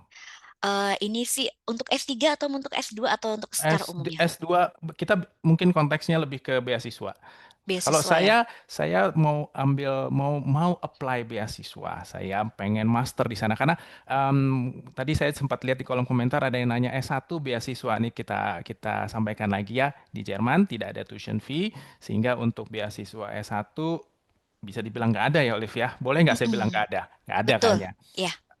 Baru ada master dan PhD. Nah, pertanyaannya kalau saya mau mengajukan beasiswa master ataupun PhD, em, sering banyak ditanyakan gimana caranya, gitu kan? Mm-mm, mm-mm. Oke, jadi memang kalau untuk beasiswa untuk program beasiswa ke Jerman kan sebagian besar memang dari DAAD ya kita ya sebagai institusi pemberi beasiswa betul. Tetapi juga ada institusi-institusi lainnya. Nah, untuk program beasiswa ke Jerman ini saya langsung ketik aja ya di sini ya. Anda bisa cari funding-guide.de di sini dulu untuk Oh, database program beasiswa yang ada di Jerman. Ini baik program beasiswa yang ditawarkan oleh DAAD ataupun program beasiswa yang ditawarkan oleh institusi lain di luar hmm, DAAD. Begitu oke. ya. Jadi Tetapi DAAD bukan satu-satunya, Olive ya, yang menawarkan beasiswa ya. enggak. Wow, ini kesempatan yang luar biasa banget nih buat peserta webinar hari ini. Selama ini yang banyak orang tahu, oke, beasiswa Jerman, DAD, beasiswa Jerman, DAD. Ternyata nggak cuma DAD. Dan ini di-spill sama Olive nih sekarang. Iya, gitu. Nah, kalau program beasiswa dari DAAD-nya sendiri, ini sudah saya chat juga ya, copy paste ya di Hmm, kolom chat. Nanti silahkan di apa namanya dimanfaatkan informasinya gitu. Kalau bagi saya merupakan suatu kebanggaan dan sukacita kalau Anda semua bisa melanjutkan pendidikan ke Jerman, baik dari biaya sendiri, program beasiswa DAAD atau program beasiswa yang lainnya. Contoh yang lainnya ya Erasmus Plus atau mungkin dari LPDP begitu ya. Tapi saya nggak akan in-depth ke sana ya, gitu ya. Mungkin yang dari DAAD ataupun yang lain. oke, Gitu ya. baik. Itu tadi yang untuk programnya ya, Hmm, nama-nama programnya bisa dicari di sana. Dan kalau dari DAAD sendiri, kalau untuk program beasiswa S2, kita ada 3, saya ulang lagi ada 3. Ada Helmut Schmidt Program, untuk program beasiswa ini di bidang Public Policy and Good Governance, dan juga Development Related Postgraduate Courses. Ini program beasiswa DAAD untuk lulusan S1 pengalaman kerja minimal 2 tahun setelah menyelesaikan S1. Nah, kedua program ini baik EPOS ataupun Helmut Schmidt ini memang untuk cara pendaftarannya adalah kita langsung mendaftar ke masing-masing kampusnya, begitu ya. Artinya dengan masing-masing kampusnya, bagaimana dong cara membedakan yang pelamar biasa atau pelamar di AAD gitu ya? Itu nanti ada satu formulir aplikasi dari DAAD. Nanti bisa di-download ya. Gitu. Kalau Anda masuk ke website dari DAAD Indonesia itu ada formulir apa saja sih yang wajib di submit begitu ya. Itu tadi. Nah, kalau untuk EPOS ini maksimal itu bisa 3 jurusan, tetapi kalau untuk Helmut Schmidt maksimal itu dipilihnya adalah 2 jurusan. Itu. Nah, program beasiswa S2 yang ketiga adalah DAAD STEM Scholarship Program. Bidang dari DAAD STEM Scholarship Programs itu sudah ditentukan, yakni ya bidang STEM itu tadi gitu. Dan target grup kita, target pelamar kita ini adalah bisa untuk kaum profesional ataupun fresh graduate juga monggo silahkan.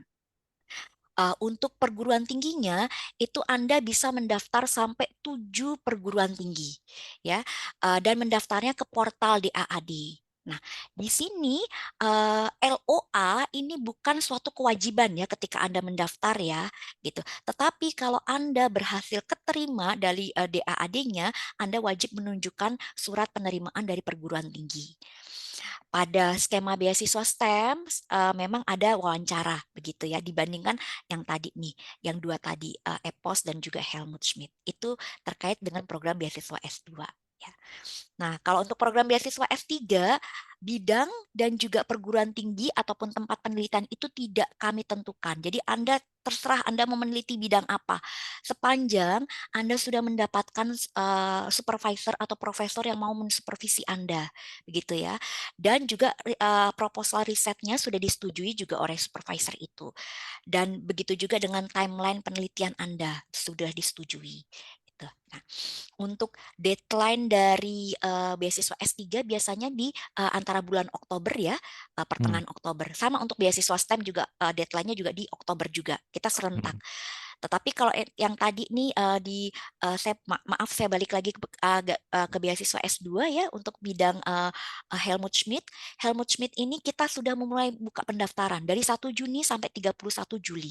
Itu hanya 2 Wow, bulan saja untuk catat pendaftaran. teman-teman, yang Helmut Schmidt, Ya. deadline-nya sebentar lagi loh, bulan Juli. Nah, kalau untuk yang EPOS sendiri ini berdasarkan bervariasi, jadi tergantung dari universitasnya.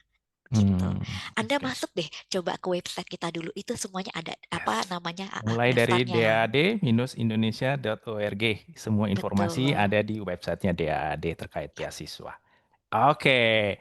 Em, Olive, kalau kita kasih kesempatan, langsung satu pertanyaan yang mau bertanya boleh? Silakan ya, dengan Oke. senang Dalam hati. 3, 2, 1 saya buka mic-nya. Silakan, siapa yang mau nanya? Go. Halo, Selamat Iya, siang, halo. dengan siapa? saya dengan Nizario. Silakan. Saya ini kan lulusan SMA ya, Mm-mm.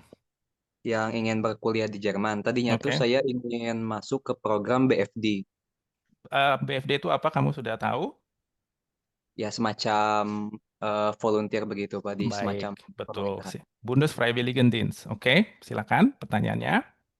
Nah, di sini kan saya mendapatkan informasi webinar ini ya dari Mm-mm. teman-teman saya. Baik. Katanya untuk ini ada kuliah-kuliah semacam scholarship gitu. Mm-mm. Nah, untuk saya pribadi kan saya lulusan SMA tahun lalu. Apakah Baik. di sini available untuk saya Scholarship. mendapatkan beasiswa itu? Oke. Kita scholarship yang tersedia di Jerman. Saya langsung jawab ini ya. Untuk kuliah bachelor atau S1, karena di Jerman untuk kuliah bachelor atau S1 tidak ada tuition fee, jadi tidak ada scholarship untuk S1. Scholarship baru tersedia untuk S2 dan S3. Gitu ya. Terjawab ya Mas Ya, ya? siap. Oke, terima kasih. Silakan satu lagi. Siapa lagi? Halo, Halo, Ya, selamat siang, dengan siapa? ya saya dengan Arthur. Oke, Ya, jadi saya berencana untuk ngambil dual studium S1 di Jerman. oke, Nah boleh itu, bantu. Ini teman-teman juga mungkin ya, belum pada paham apa eh, itu dual studium S1. iya dual studium. Jadi kayak apa belajar dan juga vokasi gitu, dan pendanaannya diberikan oleh Tem- perusahaan sponsor gitu. Oke, kata Ya. vokasi ini, oke, silakan lanjut dulu. Ya, jadi pertanyaan saya Ya, untuk dual studium ini, apakah akomodasinya disediakan dan juga oke, apakah perlu membayar student fees dan apakah perlu juga untuk menyimpan oke. deposit gitu? Oke, Terima kasih. siap. Baik. Saat saya langsung jawab ini, Olive, ini lebih ke bidang kami soalnya ya, izin ya. Oke, duales studi bedakan antara duales Ausbildung dengan duales Studium. Duales Studium itu adalah kamu kuliah ke Jerman, tapi kamu daftarnya ke perusahaan dulu. Jadi perusahaan yang ngirim kamu kuliah. bukan kamu daftar kuliah terus nanti daftar kebalik urutannya. Kalau kuliah normal ya, kamu daftarnya ke kampus, ke universitas. Kamu kuliah itu biasa. Tapi Jerman punya keunikan. Jerman punya namanya duale studium. Duale studium itu kamu dikirim oleh tempat kerja, dikirim oleh employer untuk kuliah, ya. Nah, tadi kenapa saya agak langsung ketawa mendengar kata vokasi, karena ada duale Ausbildung. Duale Ausbildung itu adalah Ausbildung. Kamu 70% di praktek di tempat kerja, kamu 30% pendidikan Ausbildung, Berufsschule. Teman-teman, di sini kesempatan ini saya juga ingin meluruskan, Ausbildung dan kuliah adalah dua hal berbeda. Kuliah adalah akademis, kamu dapat gelar bachelor, master, dan sebagainya. Ausbildung yang kamu dapatkan adalah sertifikasi profesi. Ausbildung bukan pendidikan akademis, itu hanya pendidikan, bukan hanya, itu pendidikan vokasi. Jadi ini dua hal berbeda. Tadi kamu nanya juga, kalau buat studi, ya, itu ada spare konto, ada block account, ada 13.000 yang harus disiapkan untuk persyaratan pembuatan visa. Kalau Ausbildung tidak ada persyaratan itu. Kalau tadi pertanyaan terkait tempat tinggal disediakan apa enggak, ini biasanya untuk Ausbildung. Kalau kuliah hampir bisa dibilang enggak disediakan. Untuk Ausbildung ada tempat-tempat Ausbildung itu biasanya di bidang perhotelan, di rumah sakit yang menyediakan tempat. Biasanya tempat-tempat yang menyediakan adalah yang lokasinya agak jauh-jauh nih dari keramaian, agak nyempil-nyempil. Karena mereka bilang kalau tempat saya nggak sediakan tempat tinggal, nanti pekerja saya tinggal di mana. Jadi mereka sediakan. Kalau tempat kamu nanti di kota besar, di hotel di tempat besar, di perusahaan yang di kota besar, kecil kemungkinan kamu dapat tempat tinggal. Dan definisi tempat tinggal di sini pun juga harus hati-hati, karena biarpun kamu dapat tempat tinggal, kamu tetap harus membayar. Karena kalau di Jerman perpajakan itu ketat. Kalau kamu dapat benefit berupa tempat tinggal, ada pajak yang harus dibayarkan, namanya Geldwertvorteil. Jadi bukan gratis ya, kamu dapat dengan harga murah kalau disediakan.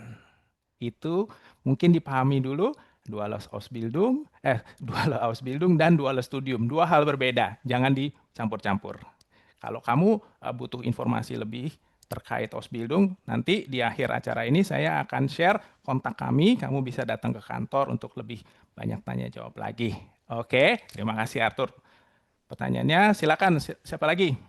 Halo, izin bertanya. Silakan. Aku mau izin bertanya ke Mbak Olivia nih kebetulan. Dengan siapa? Oh ya, saya dengan Saidah Dari mana? dari Jakarta. Terima kasih. Ya, Apa pertanyaannya Mbak Said? Kebetulan saya udah dapat approve dari profesor untuk menjadi pembimbing di Jerman. Kemudian saya ingin bertanya ke Mbak Olivia. Nantinya kalau misalnya keterima beasiswa DAAD EPOS itu, apakah dari DAAD-nya juga memprovide untuk kursus bahasa Jerman? Karena kan kalau di EPOS sendiri kan tidak mewajibkan sebenarnya ada sertifikat bahasa Jerman seperti itu.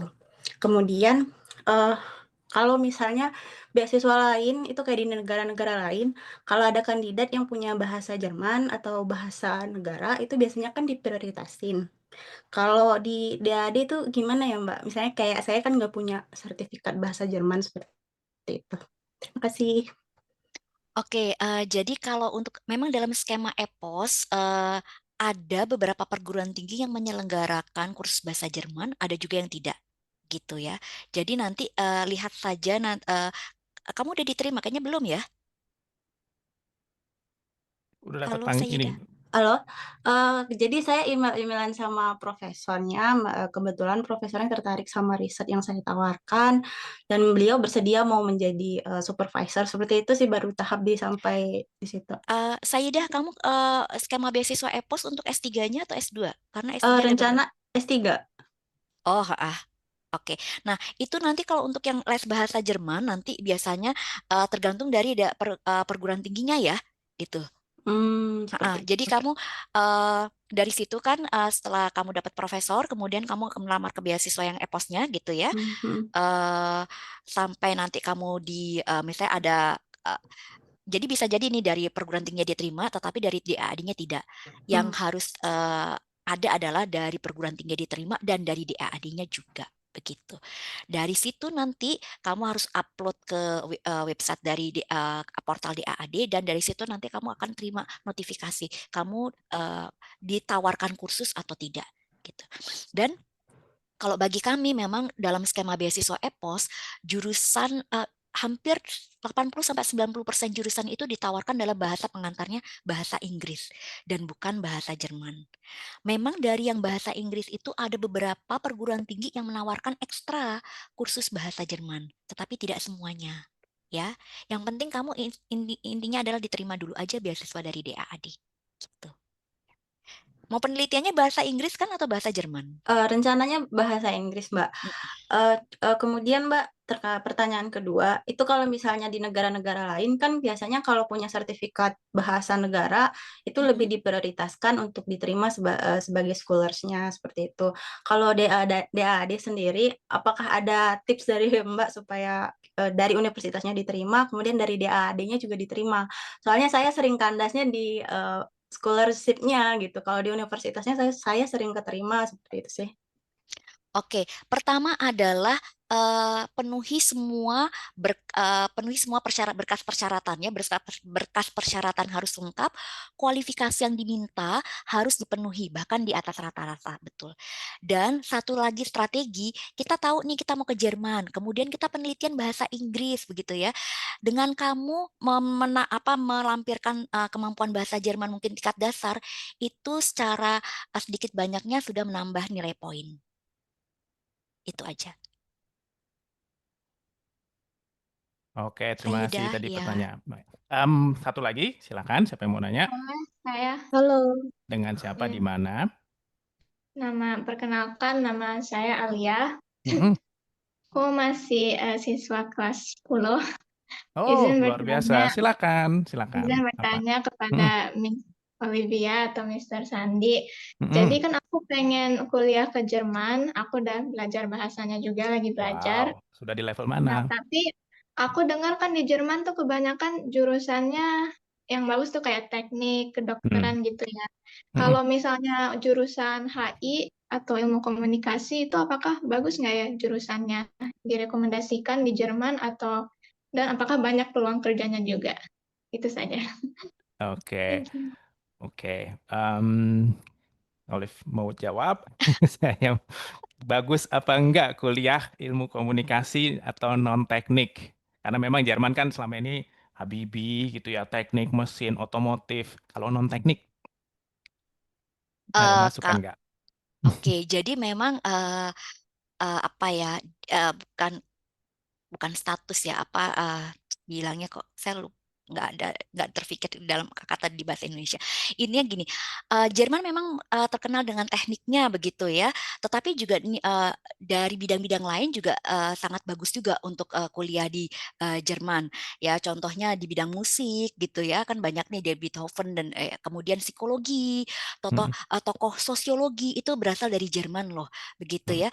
Kemudian kalau kamu tanya bidang komunikasi gitu ataupun yang lainnya HI itu juga kalau saya menilainya sangat baik juga untuk kuliah di Jerman gitu.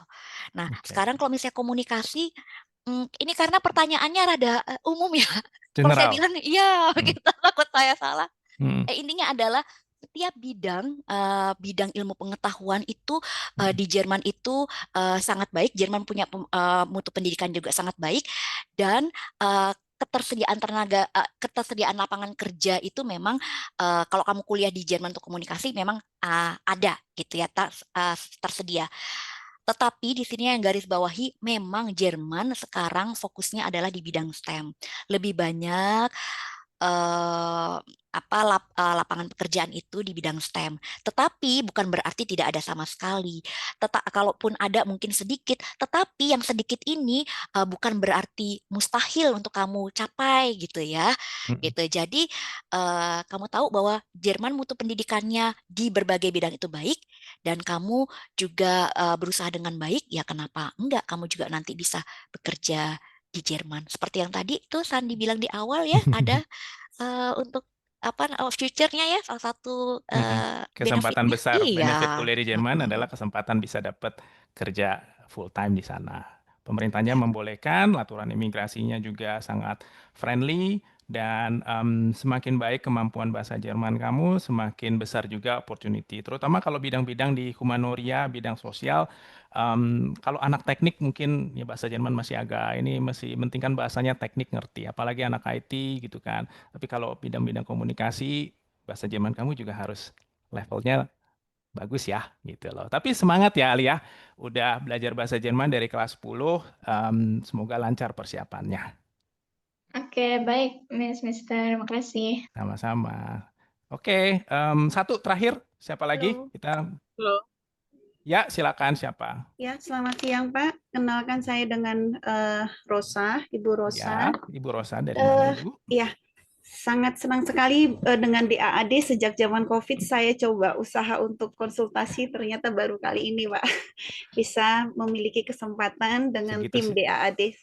Ya, Silakan. cukup ini sekali dengan penjelasan Ibu Olivia. Saya mau menanyakan ada dua hal, yaitu jenjang untuk S1 dan S3. Ini ketepatan anak pertama saya tidak jadi berangkat ke Jerman, malah ke Asia Pasifik ya. Namun dunia S1-nya kita sudah memahami, dan saya baru tahu bahwa DAAD tadi dijelaskan Ibu Olivia tidak menyediakan beasiswa untuk S1. Begitu ya Ibu ya. Namun S2 dan S3. Nah, ada pertanyaan saya untuk S1 Bu. Ini ada dua, satu S1, satu S3 karena saya rencana mau mengambil S3 ke Jerman. Untuk S1 apakah ada kita bisa mendapatkan informasi link beasiswa dari tim DAAD, mungkin itu dari pemerintah Jerman atau dari swasta? Itu yang pertama pertanyaan kita untuk link beasiswa S1 non DAAD. Kemudian apabila kita menguliakan anak S1 ke Jerman, itu kan harus menyiapkan deposit fund ya Bu ya. Nah, 13.000. iya, saya pernah di sini kecolongan yang anak pertama tidak jadi saya kirim juga karena salah satu dampak COVID. Usaha saya tiba-tiba tutup. Nah, namun ternyata teman saya dia bisa kirim per bulan namun dinotariskan. Nah, dinotariskan ini saya kurang jelas kemarin dengan beliau, komunikasinya terbatas. Ini dinotariskan di mana? Apakah di kedutaan Jerman ataukah di mana? Itu yang saya mau tanyakan. Pengiriman deposit ini jadi bisa per bulan atau per 3 bulan atau per 6 bulan. Jadi nggak langsung full yang tadi Bapak sampaikan nominalnya. Itu yang kedua. Kemudian untuk yang ketiga, untuk konsultasi Ausbildung, apakah kita bisa langsung datang ke kantor DAAD? Karena ini saya hanya make sure saja, karena tadi Bapak sampaikan bahwa ada pertanyaan, sampaikan tadi sarankan untuk datang ke kantor terkait Ausbildung. Ini kan kuliah dan bekerja ya Pak ya. Itu yang pertanyaan saya untuk S1. Boleh Bu, maaf Bu, Ibu, pertanyaannya mungkin kita langsung jawab dulu ya. Iya, boleh silakan. Baik, dan untuk Terima yang kasih. biaya spare konto, memang nanti Olive tadi juga ada pertanyaan tentang link beasiswa S1. Iya. Itu juga ada pertanyaan sebelum saya jawab yang tentang spare konto. Oke, saya untuk link beasiswa S1 ya, sayangnya Ibu memang kalau untuk terkait dengan S1-nya sendiri memang tidak ada ya beasiswa, hampir tidak pernah ada beasiswa S1 di Jerman dari awal perkuliahan semester 1 sampai semester terakhir. Tetapi ada beasiswa untuk mahasiswa S1 yang memang dari DAAD juga ada, yaitu untuk mereka yang sudah ada di Jerman begitu ya. Nanti bisa masuknya ke fundingguide.de begitu namanya, kalau beasiswanya Stibet gitu. Itu bisa untuk di tahun terakhir itu. Tetapi tidak tahun terakhir saja begitu. Tetapi tidak full dari awal. Oh, pada saat dia status sudah mahasiswa ya, Bu? Sudah di Jerman, Ibu. Oh, betul. Iya. Itu di semester berapa, Bu? Biasanya ya? Itu biasa tergantung nanti, biasa di semester yang ke-6 ke atas Ibu. 5-6 ke atas itu sudah kita ada. apply ke DAAD ya? Iya. Oke, paham. Thank you, Bu. Gitu. Kemudian juga nanti juga ada biasanya dari negara bagian ada Deutschland Stipendium begitu Ada ya. BAföG. Iya, Negara-negara BAföG. bagian punya. Kalau sudah sampai di Jerman, Ibu lebih punya opsi nanti. Ada bantuan, Oke. bukan beasiswa tapi modelnya bantuan. Ada BAföG, ada bantuan buat tahun terakhir, itu ada tersedia kalau sudah di Jerman. Tapi kalau beasiswa S1 yang full dari awal keberangkatan sampai di sana, hampir bisa dibilang nggak ada, atau bahkan bisa Oke. dibilang nggak ada. Spare konto atau blok account 13.000. Ada dua cara, Ibu. Ibu bisa pakai tadi bayar langsung 13.000 dari Oke. Indonesia kirim, atau punya mungkin temannya itu pakai namanya Verpflichtungserklärung. Verpflichtungserklärung itu surat jaminan dari orang yang tinggal di sana dan sudah kerja. Nggak harus orang Jerman, orang Indonesia yang sudah kerja di sana. Mungkin ada family, mungkin ada teman, ada saudara yang sudah di sana dan bekerja. Dia bisa menjaminkan seseorang Sponsorship ya, Pak? untuk Seperti datang ke sponsorship. Jerman, sponsorship, betul. Itu Oke, namanya oke. Verpflichtungserklärung. Itu bisa. Dengan itu tidak perlu bayar 13.000 kalau ada. Oke, Eh, saya baru tahu nih. Saya ingin tambahkan sedikit ya Sandi ya. Hmm. Kalau sekarang kan persyaratan visa makin ketat Oh dan iya, dulu itu di bawah tahun 2010. Kalau sekarang pakai spare konto ya. tetap Kalau pakai dulu kita bisa itu pakai apa notaris. namanya Jaminan garansi ya. jaminan orang tua begitu Mm-mm. ya, jaminan apa namanya dengan rekening koran. Nah, saya kan tadi Ibu saya nggak kurang terinformasi dengan baik ya ini kasusnya ini berapa tahun sebelumnya atau memang sudah dari tahun yang lama nih dapat Yang seperti temannya ini. tadi. Iya. 2022 setelah COVID. Oh, kalau begitu itu 2022. kayaknya memang Verpflichtungserklärung sih ya. Sponsorship. Erklärung namanya ya. Mm-mm. Oke. Nanti Oke. Ibu cek lagi ya dengan ini ya, orangnya ya. Ya. Baik, Oke. Ibu. Kemudian terima kasih buat Ibu, informasi mohon S1. maaf untuk pertanyaannya mungkin kita potong dulu Ibu ya. Nanti kita bisa lanjutkan di waktu kesempatan berikutnya. Boleh Ibu. satu Mohon maaf. pertanyaan, Pak? Oke, Untuk terakhir S3. Bu. Ya, saya mau menanyakan untuk para aplikan beasiswa S3 di DAAD itu apakah dibatasi batas ijazahnya 6 tahun pada saat apply 6 tahun dari ijazah S2? Itu Betul. berlaku masih oke. Berarti saya nggak lolos nih, Bu.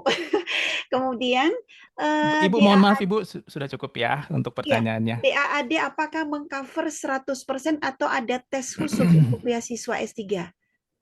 Oke. Kita cover 100%, kemudian ada nanti seleksinya wawancara ya Bu. Itu. Oke. Kalau Ibu nggak masuk juga dalam skema beasiswa dari DAAD, Ibu banyak skema yang lain Bu, masuk ke researchingermany.org ya Bu ya. Oke.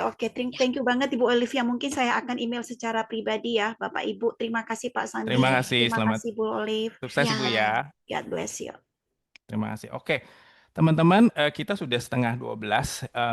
Saya yakin masih banyak pertanyaan dari teman-teman yang sayangnya kita belum bisa jawab di kesempatan kali ini.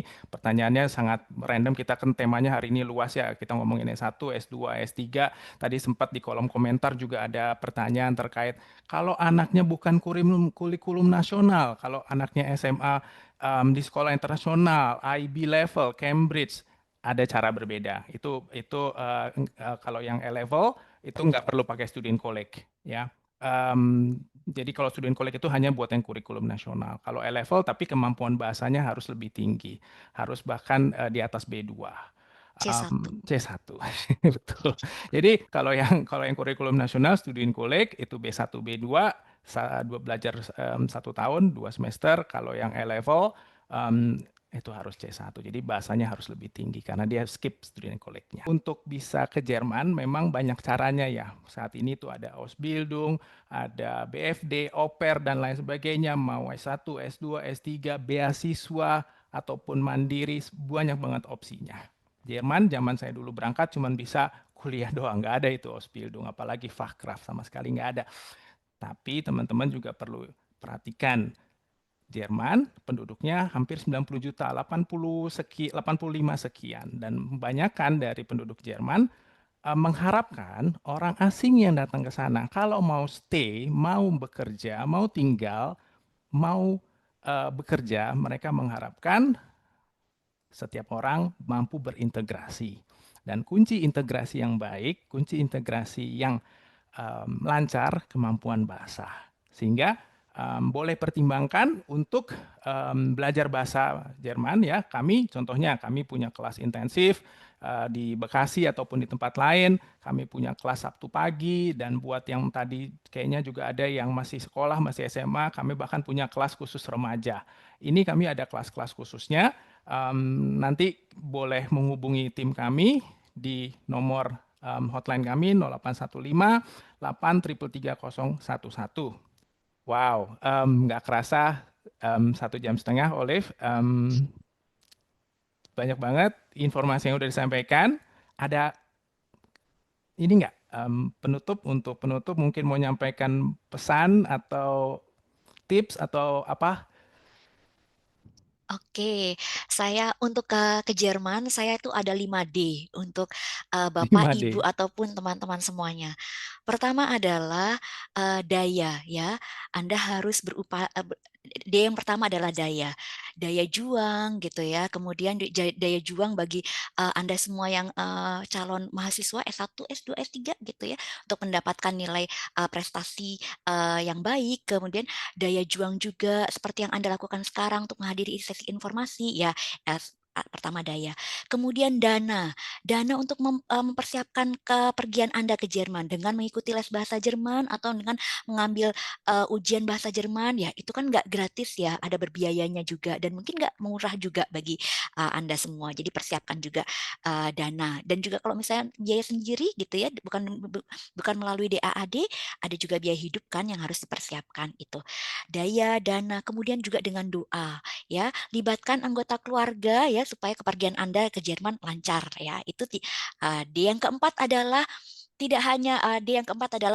DAAD, libatkan juga kami dalam Anda mempersiapkan keberangkatan Anda di Jerman untuk meraih hari depan yang penuh harapan di Jerman nanti. Dan yang D yang terakhir adalah untuk pergi ke Deutschland atau Jerman itu sendiri ya. Jadi ada 5D, daya, dana, doa bersama DAAD untuk pergi ke Deutschland, Germany. Keren Terima banget. kasih.